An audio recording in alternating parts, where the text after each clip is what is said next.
Hello అండి అందరికీ welcome to హచీస్ vlogs. వీడియోని లాస్ట్ వరకు చూడండి, చాలా బాగుంటుంది. ఇది మండే వ్లాగ్. ఇక్కడ నార్త్ సైడ్ వాళ్ళకి శ్రావణ మాసం మనకంటే 2 వారాల ముందే స్టార్ట్ అవుతుంది. మీలో ఎంతమందికి తెలుసో కామెంట్ చేయడం మాత్రం మర్చిపోవద్దు. సోమవారం పూజ చేస్తున్నాను, దేవుడి కోసం ప్రసాదం తయారు చేస్తున్నాను. సగ్గుబియ్యం పాయసం యూట్యూబ్లో చూసే నేర్చుకున్నాను. ఈ పాయసం చాలా సింపుల్ ప్రాసెస్. డ్రై ఫ్రూట్స్ని నెయ్యిలో వేయించుకోవాలి. సగ్గు బియ్యాన్ని అయితే నేను నైటే నానబెట్టుకున్నాను. వాటర్ని బాగా మరిగించుకొని సగ్గు బియ్యాన్ని అయితే వేసి మూత పెట్టాలి. 2 మినిట్స్ తర్వాత సగ్గు బియ్యం మొత్తం ఉడికిపోయి ఉంటాయి. చక్కెర వేసుకొని పక్కన పెట్టుకోవడమే. పాయసం చల్లారిన తర్వాత పాలు వేసుకొని డ్రై ఫ్రూట్స్ వేసుకోవాలి. పాయసం అయితే చాలా టేస్టీగా వచ్చింది. మా పిల్లలు అయితే చాలా ఇష్టంతో తిన్నారు. ఆఫ్టర్నూన్ వంట అయితే అన్నం చేసి పప్పు చేశాను.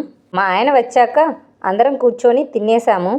ఈవినింగ్ అయితే పిల్లలు కేక్ అడుగుతున్నారని కేక్ చేస్తున్నాను. ఇప్పుడు అసలు విషయం చెప్తున్నాను. ఇన్స్టాగ్రామ్ వల్ల నేను ఎలా మోసపోయానని. ఇన్స్టాగ్రామ్లో రీల్స్ చూస్తుంటే శారీస్ కనిపించాయి.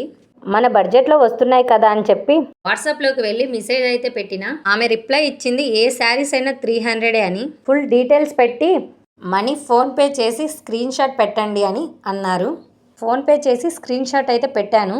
ఒక్క శారీకి అయితే 200 డెలివరీ ఛార్జెస్ పడుతుంది. 2 శారీస్ అయితే ఫ్రీగా వస్తాయని చెప్పింటే నేనైతే 2 శారీస్ తీసుకుందాంలే అని చెప్పి 300 మళ్ళీ వేసిన. మనము శారీస్ ఆర్డర్ పెట్టుకున్నామో లేదో అని చెప్పి మరొక 799 వేయండి, మీ శారీస్ 4 డేస్లో వస్తాయని మళ్ళీ మెసేజ్ చేసిండ్రు. నాకు శారీస్ వద్దు, ఏమొద్దు, నా మనీ నాకు రిటర్న్ చేయండి అన్న.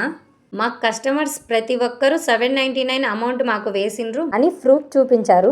నేనైతే అమౌంట్ ఇవ్వను, నా మనీ నాకు రిటర్న్ ఇవ్వండి అని అడిగిన. ఆ మాట అడిగిన వెంటనే నా మెసేజ్కి రిప్లై ఇవ్వలేదు. శారీస్ ఎప్పుడు వస్తాయని కూడా చెప్పలేదు. నేను మోసపోయినట్టు ఎవరూ మోసపోకూడదని కోరుకుంటున్నా. వీడియో నచ్చితే లైక్ చేసి సబ్స్క్రైబ్ చేసుకోవడం మాత్రం మర్చిపోవద్దు.